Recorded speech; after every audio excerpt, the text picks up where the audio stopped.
In Scripture, Jesus talked about love around 15 times because love is very important. But he talked about money over 60 times. This isn't because money is more important than love. It's because we already know that love is important, but we consistently fail to appreciate what a grip money has on our lives.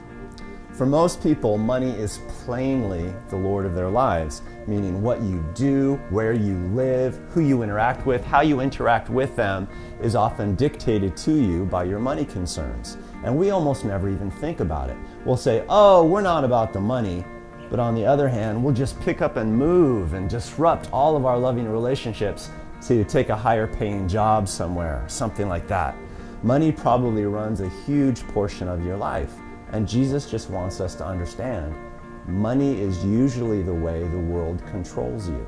If you want to be distinct in the world, if you want to be a different sort of person, if you want to change the world, then clearly you're going to have a very different sort of relationship with money. The way you deal with money and wealth is going to have to be strikingly different than what's considered normal. The goal, Jesus says, is to be free from money, entirely free from any sort of anxiety you might have with respect to it. He says that God is God and money is just a resource, and you need to keep that straight. Life is too short to squander by being a money slave. Now, most people want freedom from money, but the way they try to get it is by trying to amass large amounts of money so they don't ever have to worry about having enough of it.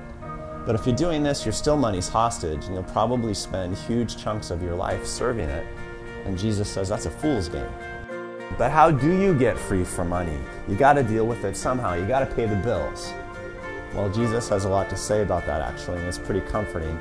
But I can tell you this, one way or another, it's going to involve a showdown against materialism.